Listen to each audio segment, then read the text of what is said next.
వరంగల్ జిల్లాలో 14 మంది మావోయిస్టులు లొంగిపోయారు. Multi zone 1 IG Chandrashekar Reddy ఎదుట 14 మంది లొంగిపోగా వారిలో 6 మహిళలున్నారు. ఒక్కో మావోయిస్టుకు 25,000 ఆర్థిక సాయం అందించారు. వరంగల్ జిల్లాలో గత 2 నెలలుగా మావోయిస్టుల లొంగుబాట్లను ప్రోత్సహిస్తున్నామని ఐజీ చంద్రశేఖర్ రెడ్డి వెల్లడించారు. ఈ ఏడాది ఇప్పటి వరకు 250 మంది సరెండర్ అయ్యారని, ఇవాళ మరో 14 మంది లొంగిపోయారని తెలిపారు. వీరిలో 2 ఏరియా కమిటీ సభ్యులు కూడా ఉన్నట్లుగా వివరించారు. హింసను వదిలి మావోయిస్టులు ముందుకు రావాలని పిలుపునిచ్చారు. పోలీసుల ఎత్త లొంగిపోయిన వారిని అన్ని విధాలా ఆదుకుంటామన్నారు.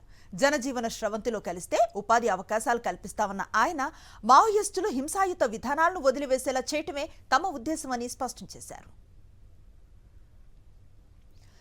కర్యగుట్టలో జరుగుతున్న కూంబింగ్కు తెలంగాణ పోలీసులకు ఎటువంటి సంబంధం లేదని, అది పూర్తిగా ఛత్తీస్గఢ్ కేంద్ర బలగాల ఆధ్వర్యంలో నడుస్తోందంటున్న ఐజీ చంద్రశేఖర్ రెడ్డితో మా ప్రతినిధి Sridhar Reddy face to face. మావోయిస్టుల లొంగుబాటుకు తెలంగాణ పోలీసు పాజిటివ్గా ఉంటుందని, ఇప్పటికైనా మావోయిస్టులు ఏ రాష్ట్రంలో ఉన్నా కూడా లొంగిపోతే మేము సహకరిస్తాం, పునరావాసం కూడా కల్పించడానికి సిద్ధమని చెప్పి Warangal multi zone IG Chandrashekar గారు చెప్తున్నారు. అదేవిధంగా కర్యగుట్టలకు కూడా ఇప్పటివరకైతే తెలంగాణ పోలీసుకి ఎటువంటి సంబంధం లేదు. మనకు ఐజీ చంద్రశేఖర్ రెడ్డి గారు చెప్పండి సార్, అసలు ఈ లొంగుబాటు ప్రక్రియలో మీరు ఎట్లా? ఇప్పుడు మావోయిస్టు సభ్యులు హింసాయుత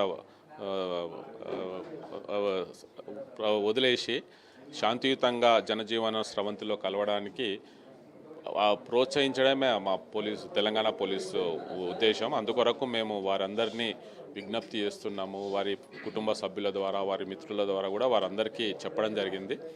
ఏ రాష్ట్రంలో పనిచేస్తున్నా సరే వచ్చి ఇక్కడ వచ్చి మా దగ్గరకి వస్తే మేము వారిని సాధారణంగా ఆహ్వానించి వారికి ప్రభుత్వం తరఫున వచ్చే రివార్డ్ అమౌంట్ ఇవ్వడం జరుగుతుంది. వారి ర్యాంకుల ప్రకారము ఇంకా వారికి అన్ని విధాలుగా ఆరోగ్య సమస్యలు ఉన్నా, ఉపాధి కావాలన్నా అన్ని విధాలుగా మేము ఆదుకుంటామని చెప్పడం జరుగుతుంది. అయితే దీనికి ఆకర్షితులై ఇప్పటి వరకు 250 మంది సభ్యులు రావడం జరిగింది. ఈ సంవత్సరంలో వారందరికీ రివార్డ్ అమౌంట్ ఇమ్మీడియట్గా ఇవ్వడం జరిగింది. 25 వాళ్ళ ర్యాంకును బట్టి ఏసీఎం ర్యాంక్ అయితే 5 లక్షలు, పార్టీ సభ్యుడైతే 1 లక్ష, మిలిషియా సభ్యుడైతే 25,000, ఆ లెక్కన వాళ్ళందరికీ డబ్బులు ఇవ్వడం జరిగింది. ఇచ్చి వాళ్ళందరూ ఇప్పుడు సరెండర్ అయిన వాళ్ళందరూ వాళ్ళ గ్రామాల్లో వాళ్ళు ప్రశాంతంగా బతుకుతున్నారు.